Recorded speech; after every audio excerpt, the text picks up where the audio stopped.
આ વિડિયો શ્રીમદ ભગવદ્ ગીતાના પહેલા અધ્યાયનું મહાત્મ્યનું ફળ વિશેનો છે. જો તમને વિડિયો ગમે તો લાઇક કરો, સબસ્ક્રાઇબ કરો અને બેલ આઇકન દબાવો. કૈલાસ પર્વતના પાવન શિખર પર ભગવાન શંકર માતા પાર્વતી સાથે શાંત ભાવમાં બેઠા હતા. ત્યારે માતા પાર્વતીએ વિનમ્રતાપૂર્વક પૂછ્યું, હે પ્રભુ, મેં સાંભળ્યું છે કે શ્રીમદ ભગવદ્ ગીતાના માત્ર પહેલા અધ્યાયનું પઠન કે શ્રવણ માણસને વૈકુંઠ લોક સુધી પહોંચાડે છે.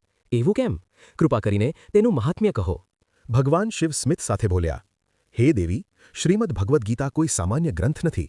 એ તો સ્વયં ભગવાન વિષ્ણુનો શબ્દરૂપ અવતાર છે. જે મનુષ્ય ગીતા જ્ઞાનમાં લીન રહે છે તે સંસારની માયાથી મુક્ત થાય છે અને મૃત્યુથી ડરતો નથી. વૈકુંઠ લોકમાં માતા લક્ષ્મીએ પણ ભગવાન વિષ્ણુને પૂછ્યું, હે પ્રભુ, તમે ત્રિગુણોથી પર છો તો પછી નિદ્રામાં કેમ લીન થાવ છો? ત્યારે ભગવાન વિષ્ણુએ કહ્યું, હે લક્ષ્મી, હું ગીતા રૂપે સદા જગતમાં નિવાસ કરું છું. જેમ મારા દેહરૂપ અવતાર છે તેમ ગીતા મારો શબ્દરૂપ અવતાર છે. હે દેવી, ગીતા તો અજાણતા સાંભળવાથી પણ જીવન બદલી નાખે છે. એક વખત એક વેશ્યા પાપમય જીવન જીવતી હતી. તેને ખબર પણ ન હતી, પણ તેના કાનમાં ગીતાના પહેલા અધ્યાયનું પઠન પડ્યું. મૃત્યુ સમયે તેના બધા પાપ નાશ પામ્યા અને તેને મોક્ષ પ્રાપ્ત થયો. એક જંગલમાં એક પોપટ રોજ ગીતાનો પહેલો અધ્યાય સાંભળતો હતો. મૃત્યુ પછી તે મનુષ્ય જન્મ પામ્યો. ભલે શરીર દુઃખમાં રહ્યું, પણ ગીતાના પ્રભાવથી આત્મા સુરક્ષિત રહી.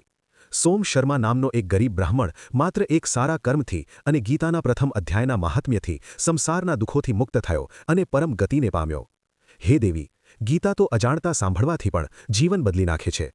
એક અધ્યાય, એક શ્લોક અથવા એક શબ્દ પણ અનંત પાપોને નાશ કરે છે અને આત્માને પરમ શાંતિ તરફ લઈ જાય છે.